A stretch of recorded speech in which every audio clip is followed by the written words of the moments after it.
Tonight on Dispatches, English football up for sale, and the football legend who says he can help us cash in. I disagree with people when they say football's a sport. Football lost its sporting thing when all the money started going up in Sky TV and all that. Football's a business. We go undercover to show how football clubs can be bought and secretly owned. Obviously, we need to keep this anonymous. Yeah, we don't want the FA. No, we don't want anybody blocking it, so we've got to be careful. We meet a Far Eastern businessman claiming he can deliver English clubs on a plate. Does he want to buy Leicester? Leicester, Lenia? Cardiff? Cardiff? We reveal extraordinary claims of access and influence. You put in 5 million into the fund. I'll arrange for you and me. We have dinner with Sir Alex Ferguson. Then Sir Alex Ferguson will tell you that he's going to lend me the players. Is British football heading for a meltdown? It's my life. I don't smoke, I don't drink, I just love my football. Whenever you have a tidal wave of cash going into anything, whether it's the housing market or the city or football, that creates real dangers. And is it your club that we came close to buying?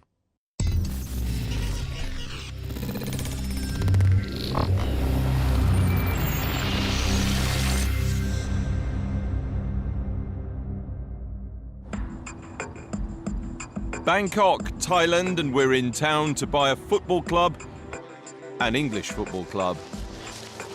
Our undercover reporters are posing as representatives of a consortium of Chinese and Indian businessmen. That's where the money's coming from. Let's make some money. And we're here to meet representatives of London Nominees Limited, a company which runs a football investment fund. A Man U bar and restaurant, Manchester United. London Nominees Football Fund channels money from wealthy investors into football-related activities. The meeting will be at Bangkok's Manchester United bar, part of an international franchise licensed by Manchester United. Once inside, we're introduced to the chief executive of London Nominees Limited, a fund manager called Andrew Leppard. Nice to meet you, finally. To its lawyer, Steve Burkill. Oh, right. And to Brian Robson, the former captain of Manchester United and England, and at that time, manager of Thailand. Honour and a privilege. We'd gone undercover because we had suspicions London Nominees were breaking FA rules. We wanted to find out exactly what they were offering investors. What we're looking at is any business in football which is commercially viable that we feel that we can add value to, and we're looking for a 20 to 30% return on our money per annum on average. That's what we're looking for, and we're actually looking within 3 to 5 years to exit every investment we go in at a huge amount of money. So we're looking for investments that one business can complement the other business, the next business can complement that business. So we're creating, if you like, an engine or a conveyor belt of the companies that can assist each other. Players, academies, agents, even TV shows. The fund intended to invest across the board. We said we had a specific interest. Will the fund be investing in clubs? Well, is that one of the ideas? It can be an idea. If it meets our criteria, if we can secure the investment, if we got an exit, try and hit. They told us they'd already been looking at clubs. Leeds United, Cardiff City and Oxford United, all mentioned as possible targets. I think it depends as well on clubs. When you talk about taking over clubs, can you get a good investment of where you can maybe sell the training ground? You know, a big supermarket buys it off you for a great price. Then you go into a greenbelt area and build a new training ground, but you've actually made loads of profit, which now you can put into players' wages or into the stadium, that type of thing. Robson felt one club in particular was ripe for takeover. Sheffield Wednesday can be a real big Premiership club. So if you're talking about taking a gamble on and you really want to achieve and make big money, Sheffield Wednesday is the one to do it with. Because if you get in the Premiership with Sheffield Wednesday, you're going to get fantastic fan base. 35 to 38,000 capacity fans. 50 million. Sheffield Wednesday, no danger, can be worth 350 million. How much can we buy it for, do you think? 10 plus 10, debt? I think you might get it even less than that now. A single season in the Premiership can be worth more than £100 million. The key was promotion. What would you do to Sheffield to make it back into the Premier League? You're going to buy players? That's possible. You're going to buy in players? You can get players who are good enough on free transfers nowadays, especially at that level. And then your loan deals are the biggest, because if you can get a few really good players from the Premiership to come down there, because people are doing you favours, that's your best route. At our first meeting, we were being offered not just a football club, but potentially a fast track to Premiership riches, and possibly a whole lot more.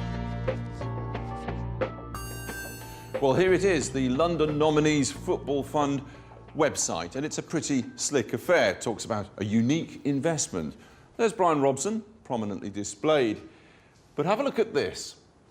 The small print from their promotional literature, where it says the fund identifies English Championship clubs, plural, to obtain promotion to the Premiership. Well, it's a fundamental rule for both the FA and the Football League that you cannot have interests in or influence over more than one football club. So could it be that these people are interested in flouting that fundamental rule? We decided to find out. The next day, we had a second meeting at the Manchester United bar. That's for yourself or for your dad? So that was actually worn in the Charity Shield. Really? She's going to flog that now. Player. We told London Nominees we'd spoken to our financial backers overnight, and they had a proposal. We want to buy Sheffield Wednesday. Yeah. We also want to buy another one. Yeah. My people were mentioning Cardiff, if it's available. Cardiff is available. Yeah. It'll not be cheap. Okay. Can we do two clubs through the fund? Yes. What we could do, we can structure it. Yeah. I think what we would probably do is we would set up a sub-fund to own a club, because as we said... We were proposing we buy two clubs, a violation of FA rules.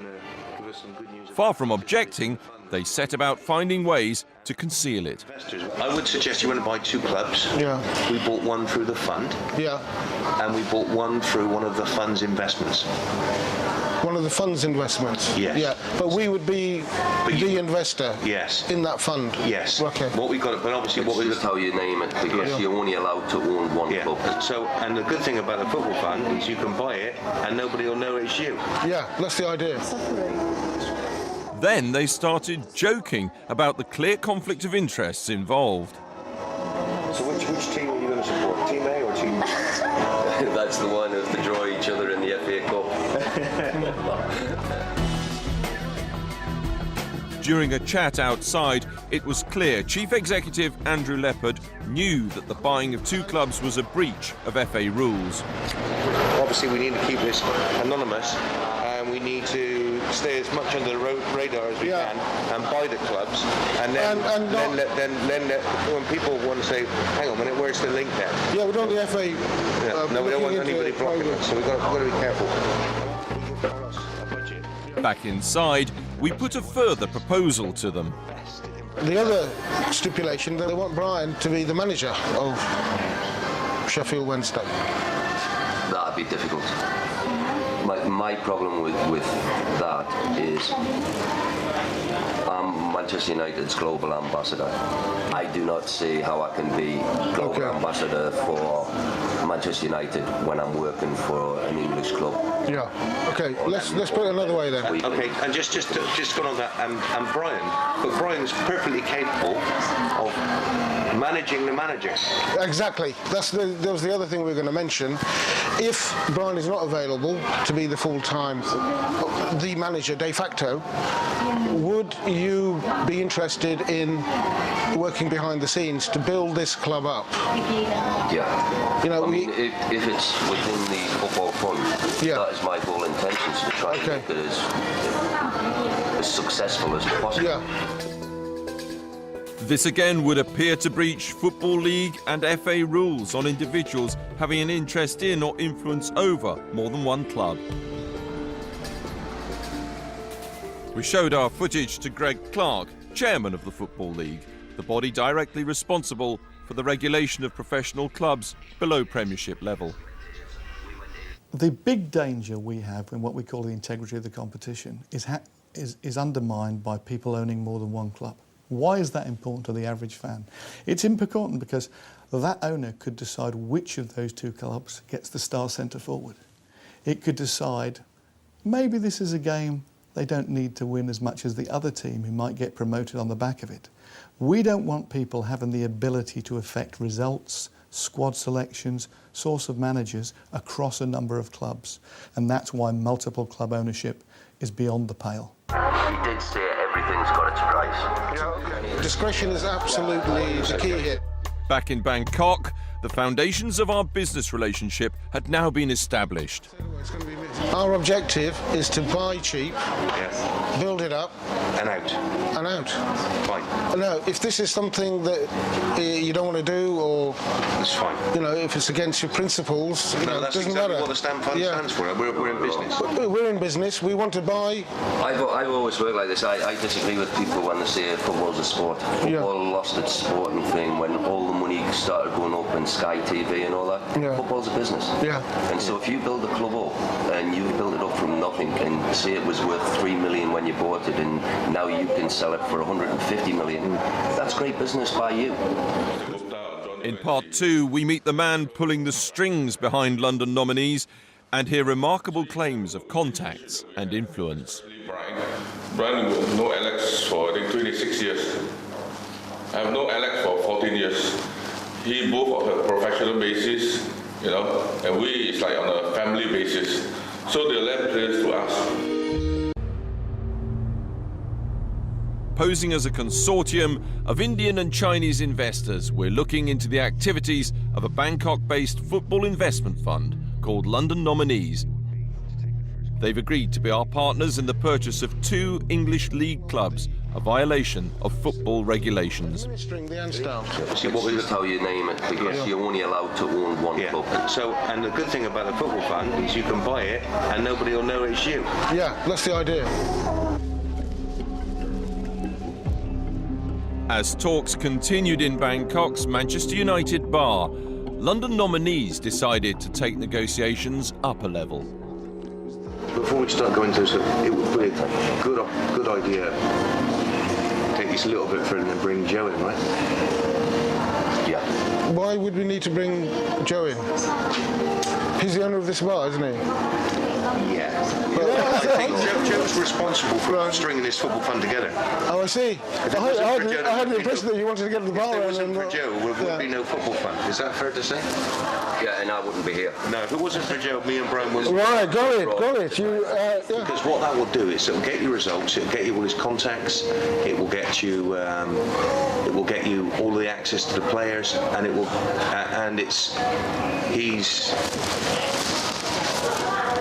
I think you need to meet him. Joe was Joe Sim, who runs the Manchester United bar franchise for both Thailand and Korea. His name appears nowhere on the London Nominees website, but it was clear he was the real power behind the fund. I enjoy you, okay, pal. Joining that. Listen, mate, have you got anything on at the moment? Could you be across to the Man U bar within the next half hour? We soon found out just how important a figure Joe Sim was. Are you with Mr. Haman? Right, Joe. You having lunch? Yeah, you're having lunch. Joe Sim was having lunch with Mohammed bin Hammam, the president of the Asian Football Confederation, who at the time was running for the presidency of FIFA, football's most powerful job. Sim turned up a couple of hours later. You want a drink, a beer? What are you gentlemen drinking? Me, which I've given. Presented with nothing more than a name card, Sim got straight down to business. So your fund is interested to invest in to buy 2 championship clubs? Correct. With the aim of getting... Or first division. Or first division. Yeah. If the club's big enough to. Yeah. To get promoted to the Premiership club. Correct. And then sell the club. Correct. Yesterday, Brian explained to us that you're not looking for a quick return here, mate. If you're going to do this, it's a 3 to 5 year minimum. Yeah. he's a bit conservative. I think we can get up by 2 to 3 years. Robson spelled out his own approach to buying a club. Yeah. The one thing that this football fund or anybody involved in the football fund will not do, we will not bump a club to sell the stadium and build a development, and we've like folded the club, so then that club doesn't exist anymore. I cannot afford to have that against my name. I'm in place there. Robson, Burkle and Leopard had initially been cautious about buying a club immediately. Sim told us he'd already been looking for a club for a couple of years. We were supposed to buy one club, but unfortunately, we were slow by 1 week, so we got bought off. We were supposed to buy Watford. So this time, we're looking at one club seriously now. But I don't want to tell the name to anybody now in case it gets sold again. Yeah, bad luck to mention the name there. Yeah. So for this club, we can buy any time because we are talking to the shareholders. So Is Sheffield Wednesday? Sheffield Wednesday is gone. It's gone. It doesn't mean that it's not available, but Somebody bought it 6 months ago. Right. There's another club as good as Sheffield Wednesday that's available that we are looking at it now. Which one is that? I don't think I should tell you. Okay. From now on, we would be in the dark about our takeover targets. Sim himself would be our partner. 20% equity and 5% to me. Yeah. Then Joe looks after you? I looks after them. Is that correct? Yeah, correct. Okay. Is that correct? Yeah, it's correct. Is that you don't sound too confident? Is that the way you want to do it? Yeah, I think It's the same, right? We're going to split the fee. We were now an anonymous consortium negotiating to buy an anonymous English football club with a man who just an hour before we'd known only as a bar owner. So who is Joe Sim? His business card describes him as chief advisor to the Thai FA. He was present at the unveiling of Brian Robson as Thailand's manager in 2010, an appointment he told us he was responsible for. A wealthy businessman, he told us he'd made much of his money in gambling. But his main selling point was his connections. By his own account, Joe Sim sits at the centre of a web of Asian football contacts. He subcontracts that Manchester United bar from Peter Lim. Remember him? He tried to buy Liverpool last year. He says he was invited by the then Prime Minister of Thailand, Thaksin Shinawatra, to open a casino there. Remember, he owned Manchester City for a while. And he says the Asian owner of Leicester City and the Asian owner of Cardiff City turned to him for help and advice with those clubs. And as we've been seeing, he'd had lunch with Mohammed bin Hammam. After the meeting, he stressed how close he was to the FIFA presidential candidate. And I'm a very close friend with President Hammam. Tonight we are having a second dinner again. Oh, I see. Yeah, because we are discussing about his election thing. Yeah. So he wants myself and our Thai president to help him to get the vote. Yeah. Because he will be busy going to other countries, other continents. Yeah. A few weeks after this conversation, Mohammed bin Hammam was suspended from FIFA following accusations he'd attempted to bribe FIFA representatives in the Caribbean, a part of his campaign Sim was not involved in.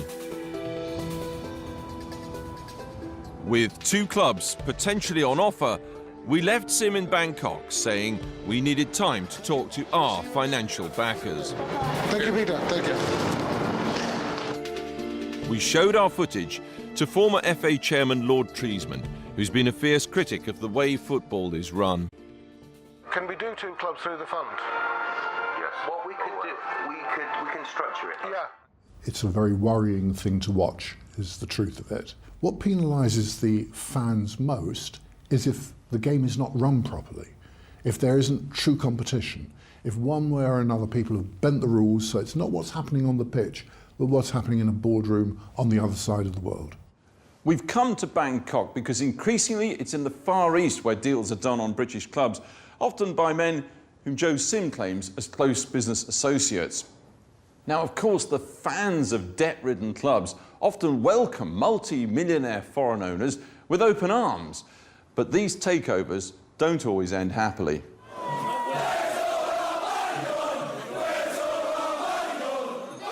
Only last year, Portsmouth went into administration following a succession of foreign takeover deals which left it on the brink of bankruptcy. It's my life. I don't smoke, I don't drink, I just love my football. The arrest 3 weeks ago of Birmingham City owner Carson Young on charges of money laundering further highlighted the dangers of reliance on obscure foreign funding. Money which appears suddenly out of nowhere can equally quickly disappear, leaving clubs high and dry. Gillian Tett has analysed football's finances for the Financial Times. Whenever you get a market with a lot of money swirling around, where it's pretty opaque, where it's very hard to assign real value to things, and where you have a lot of investors who are investing for reasons which may not be purely commercial, you ought to have some red lights flashing. Some of the sources of the finance are not entirely clear, and it would be incredibly sad if the type of trust and emotion and loyalty and passion that gets aroused by football ends up being badly abused. 3 weeks after our first meeting with Joe Sim, we returned to Bangkok to continue the negotiations. We introduced a Mr. Gupta, supposedly a senior figure in the consortium we represented. We told Leopard and Sim little about him, other than that he'd mainly made his money in India's illegal gambling industry. The meetings now shifted from the Manchester United bar to the offices of London nominees' lawyers, Watson, Farley and Williams. We have the meeting in the London room. Okay, the London room. Jay Gupta, Mr. Joe Sim. Hello, how are you? Jay Gupta. How are you doing? Mr. Gupta? Mr. Gupta spoke through a translator. His job was to ask the tough questions. What Mr. Gupta wants to hone in on, he's pinpointed exactly for this venture, for him and his investors to be a success. It all depends upon, what he's saying is the quality of the players. We need good players. The good players really explain to you, it will not be a problem. With Brian's relationship with the managers in Premier League, with my relationship with the managers in Premier League, we are able to get players without buying them. As in our first meeting, they said the key to their strategy was to exploit the loan system, the arrangement whereby professional clubs lend players to each other on short-term contracts. Let's say Manchester United, they have a big team of players. So these players need to play to get experience. You know? So Manchester United will lend us their players to us if we have a good relationship with the manager. Brian will know Alex for, I think, 26 years. I have known Alex for 14 years. He both on a professional basis, you know, and we is like on a family basis. So they lend players to us. Do you have this relationship with more than one manager, or is it? Are we relying on just the one man to supply the loan players? Brian is very close to Steve Bruce, Birmingham, you know. Alex McLeish at Birmingham. And they will help us. Of course. Yeah. Kenny Dalglish at Liverpool. This is all Premier League team? Yeah, they're all good friends of mine because I was a manager for 12 years in the Premiership. All of the managers we contacted about Mr. Sim's claims of player loans vigorously denied knowing him or anything about his promises. To show the importance of personal contacts in the loan market, Robson and his colleagues pointed to the example of Preston, where Alex Ferguson loaned players to his son Darren until Darren's sacking as manager there last December. Joe, how many players did Darren Ferguson have on loan? He used to have 2 from Preston. When he was at Preston, he had two or 3?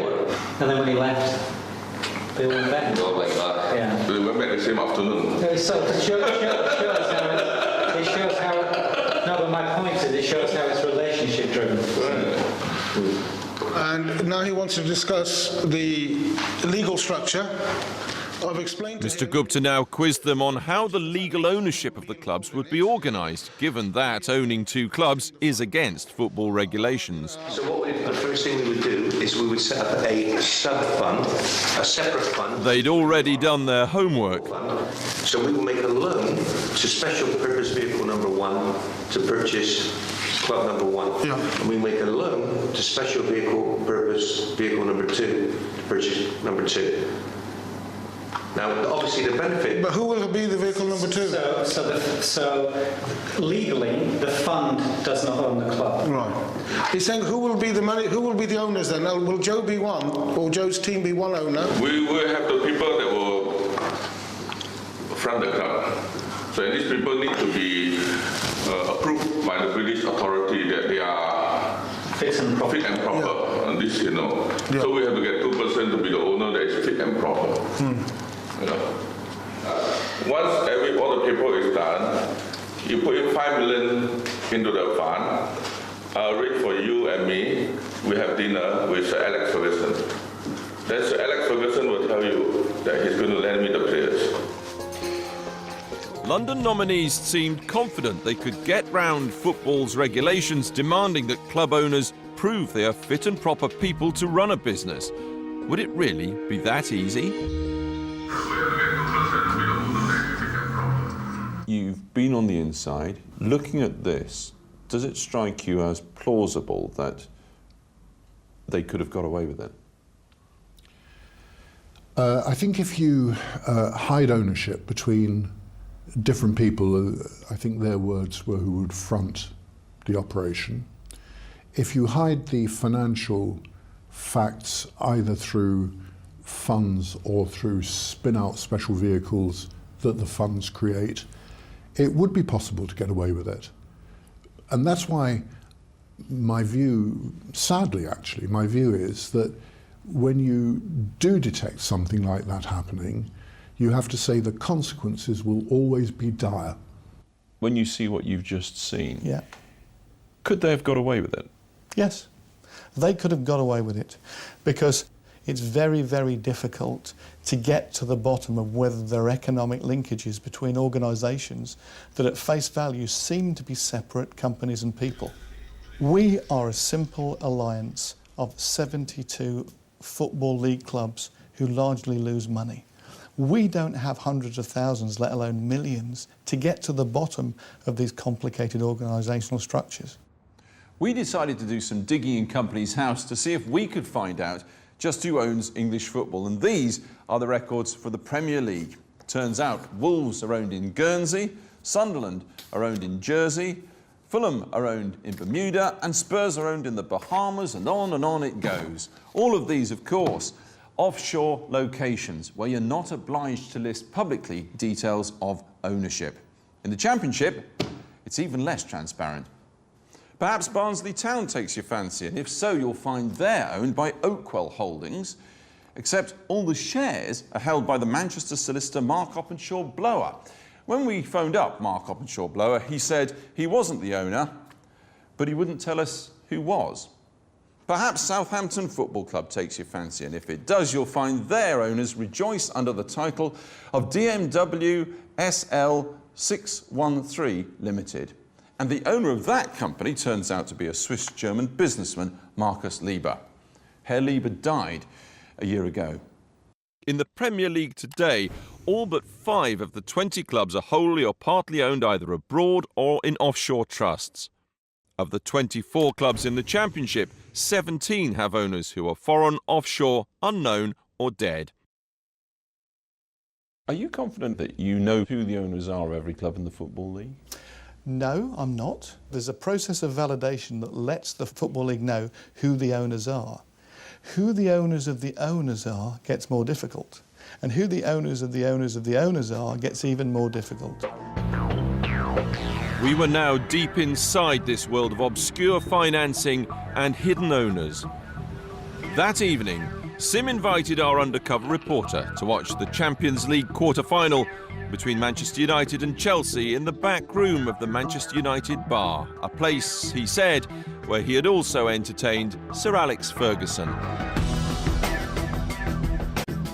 know, when I go with Alex Alex Ferguson. I collect all the camera, all the phones. Alex love a good party also. So when he comes here, we just collect the phone? I have to protect him. Yeah. Because one photo is worth £500,000. Yeah. I have to protect him. The claim of a relationship with the Manchester United boss was now emerging as central to Sim's business strategy.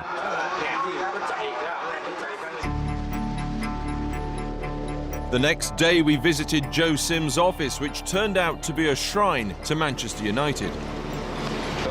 This is only 2 portraits in the world.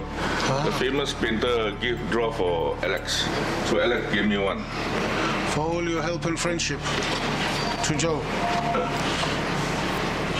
Sim took us downstairs to a restaurant he owned. On the walls, pictures of Alex Ferguson and David Gill, Manchester United's chief executive, at the opening of another Sim-owned restaurant. Over lunch, we probed Sim's relationship with Ferguson, which Sim told us began when a friend asked him to look after the Manchester United boss during a trip to Bangkok 14 years before. So Alex, I help him many things which I cannot tell you, on a private basis. Yeah. So you have him one is enough. So every time he come to Asia, I'll be together with him. Yeah. Then twice a year, I'll go to Manchester to see him. Yeah. But every week we are talking on the phone and message. And there appeared to be numerous messages from an address listed as Alex Ferguson Work. He'll tell me which football team to bet also. He tell you which football team to bet? Yeah. That's good. Good information. Yeah. But not all the time it's accurate. Yeah. Sometimes. Yeah. But he never said anything about Manchester United. Only other teams. Yeah. Just for fun. Yeah. But they're not serious. Yeah. Just for fun. So close was the relationship, Sim claimed, that Ferguson would even persuade others to do us favours. He wants to help you. He knows everybody. Yeah. He can call anybody he wants. He's that powerful. You help him, no? So he can call other teams? He can call, of course. To lend us players? Of course.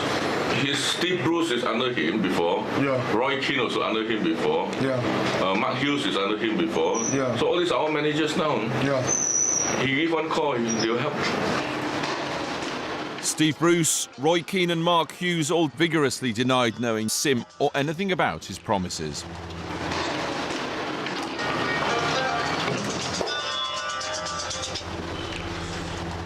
Steve will come across about 5:30 or so. That's good. Yeah. Later that afternoon, we were due to sign a contract with London nominees. Instead, we left town, telling them Mr. Gupta had a family crisis. But for our investigation, we still needed to find out if London nominees really were talking to English clubs. And we wanted to probe further Joe Sim's claims of a friendship with Alex Ferguson. I'm very happy because Alex Ferguson is my brother. Yeah. So in front of the dinner, he told everybody, oh, if Joe buy a club, I'll give him players.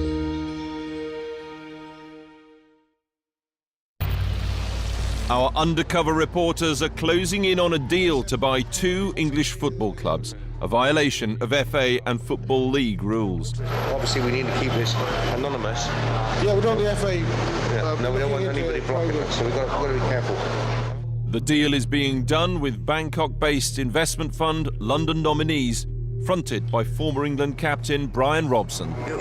Cheers. I disagree with people when they say football's a sport. Football lost its sporting thing when all the money started going up in Sky TV and all that. Yeah. Football's a business.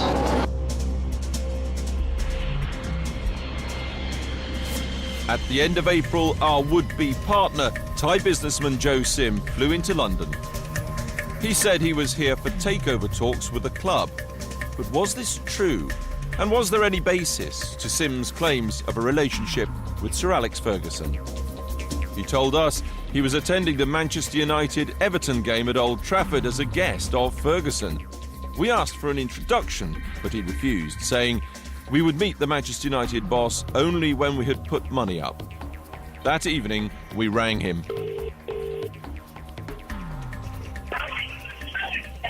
Hello, Joe. It's John. Yeah, John, what can I do for you, John? How are you, Joe? Yeah, I'm good. I'm still having dinner here in Manchester. Okay, you having dinner with Sir Alex? Yeah, I'm with Sir Alex now. You want to say hello to Sir Alex? Yes, please. Can you say hello to my friend, John? Say hello to him. Hello. Hello, Sir Alex. How are you? I'm fine, thank you, Sir Alex. I was at the match today. Oh, you there? I was there. Fantastic game. Yeah, the kept going, always do. They keep going all the time, John. Thank you for talking to me. Pleasure, John. I'll pass you back to Joe. Thank you. You call me Tuesday or Wednesday, we meet up together. Okay. Bye, John. Bye. Bye, Joe. Bye. A few days later, we met at a casino in London.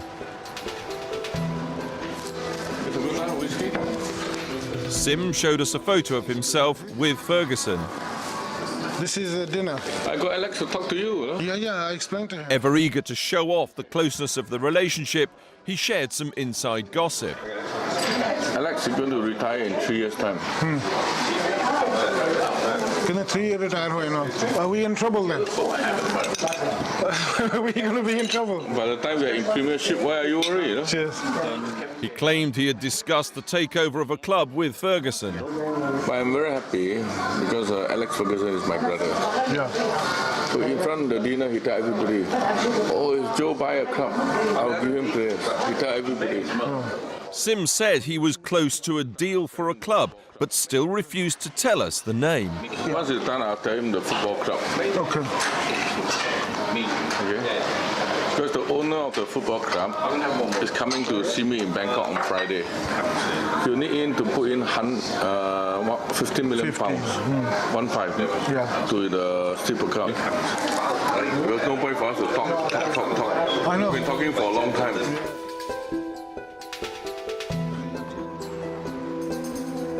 We didn't, of course, send the money, but London nominees were determined not to let the deal slide.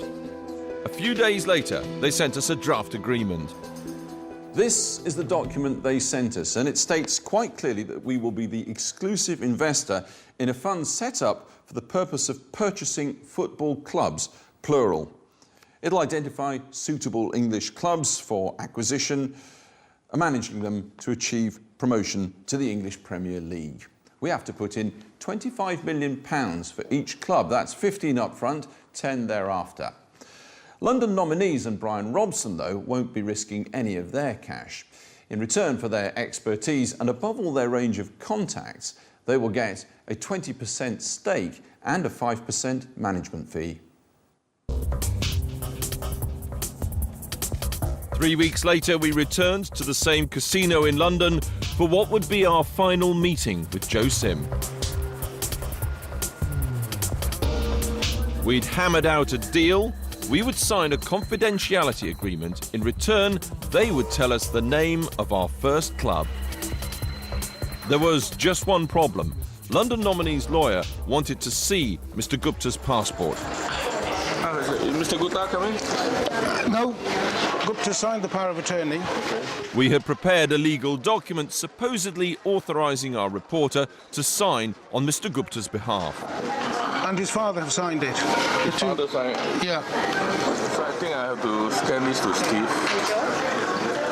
After I'll scan this, I'll send it to him straight away. Let him have a look first. Sim insisted on faxing the document to the London nominee's lawyer, Steve Burkill. While we waited for a response, Sim showed us a slideshow of his recent trip to Manchester. This is at the match last week, 2 weeks ago, Man U Everton match. Wow, that's a great photo.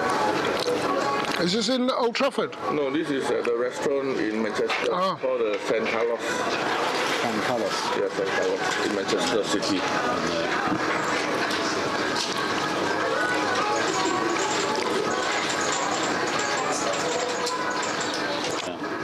Once again, Sim was holding up his relationship with Ferguson as a key part of his business strategy. He now revealed that we were not the only people he was planning to buy a club with. Because I want to do two at one time.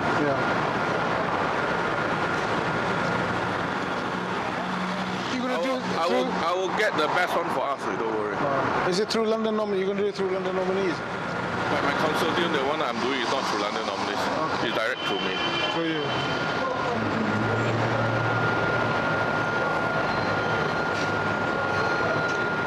The other one, actually, I can tell you the name who is going to be more. Peter Lim, the one that want to buy Liverpool. Sim was intending to buy a club with his business partner, Singaporean billionaire Peter Lim, at the same time as our first club. He would then buy a second club with us further down the line, meaning that in all, he would have a stake in 3 clubs. Sim's 28-year-old daughter Jackie arrived with the confidentiality agreement for us to sign. We need you to do it in blood, you know. Yeah. The Asian way. So that we can be blood brothers. Yeah. Sim's plan was that Jackie would be the legal owner of our first club. Brian asked us, so I asked him to come here for my daughter will be the one in the front. Yeah. I'll be the advisor to the board. Exactly, yeah. Because if I'm in the front, then we cannot do a lot of things behind. Yeah. You are behind, then a lot of people will help you from behind. He's the puppet master. Sounds like it. Sim had thought through all the details. Then we need a PR company because the fan is also a headache. The football fan. We have to do PR for them to accept the new owners also. We have to engage a PR company to put in announcements to say, oh, the new owner is going to put in substantial amount to improve the club. To get the fan to be on the owner side also. No. Finally, the lawyer Steve Burkill responded. 900 million. 900. I think this is the reply you're waiting for. There was a problem. Burkill still wanted a copy of Mr. Gupta's passport. Trust base and 2. We need 2 copies of. Just now I told you the other passport. So you just mentioned to him that John promised he will send to him by Monday, because Saturday, Sunday. Yeah, We knew we couldn't send a copy of the passport. Our chance to find out the name of the club seemed to be slipping away. But then, Sim overruled his own lawyer. I think we can do that. Now I'll show you.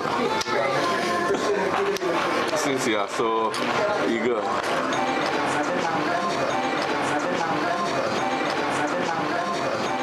Received the document yet, I will show you. Thank you. Measure of trust. Okay, this is from the morning that we went to look at. You just go, then you'll see the club eventually. You've been there already? Oh, sit down. Sheffield United. Newly relegated to the First Division, Sheffield United are £57 million in debt, according to their latest accounts. So that's the stadium. It's a nice stadium. Yeah. For this, we were expected to pay £15 million. Yeah. So who is this man here? The owner's son. The man in the photos is Scott McCabe, son of Sheffield United's owner Kevin McCabe and a director at the club.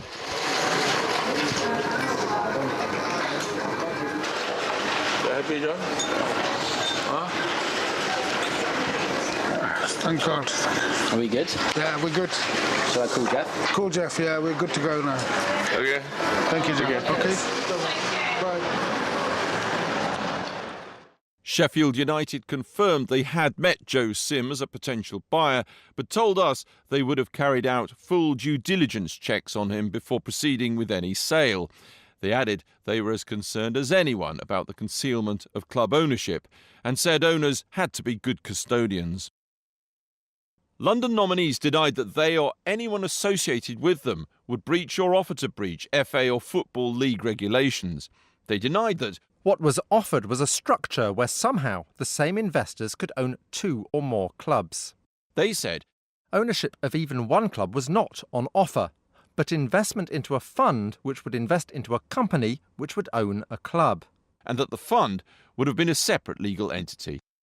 They insisted that there was no attempt to conceal the club's true owners and it would have been run without external influence. Joe Sim, they added, could help negotiate loan players through his relationships in football. Mr. Sim denied saying that Sir Alex Ferguson would call in favours from other managers, but that as a friend, Mr Sim was confident that Sir Alex would help if he could. They told us that Brian Robson would not act as manager of any acquired club, but would work behind the scenes. And would do what he could to assist to build the club, as it would be consistent with his role as consultant to the football fund. They say they operate an entirely proper business and would have undertaken independent due diligence on any buyer to ensure they met the fit and proper test. Sir Alex Ferguson's lawyers confirmed that Joe Sim is a friend of the manager and had attended the dinner in Manchester. They added that it would be fair to say he does not see their relationship in the same close way that Mr Sim appears to have presented it.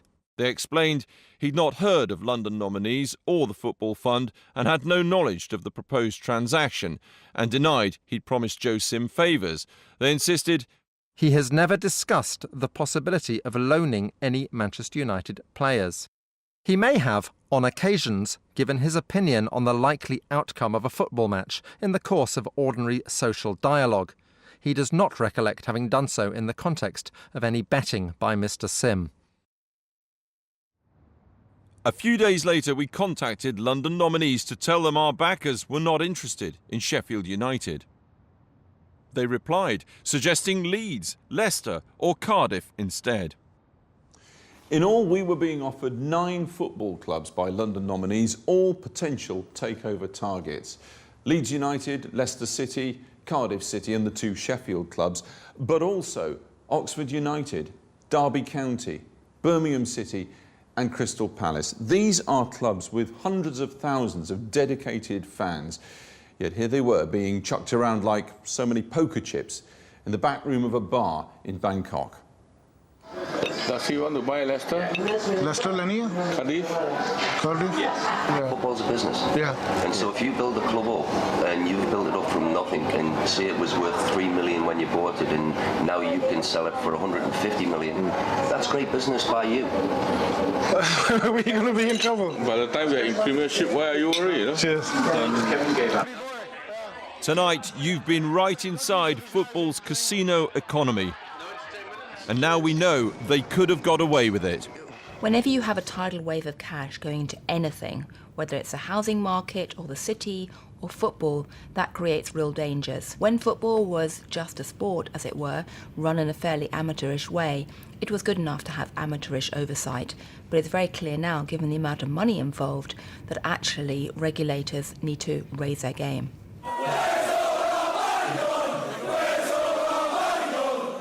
Either the FA will resume its proper authority, which is what it is expected to do by FIFA, or alternatively somebody will say, do we need some other form of regulatory supervision? But what I don't want is that football itself becomes a plaything for people who can find their way around what all of the football loving community really thinks is at the heart of their sport. To join the discussion about the issue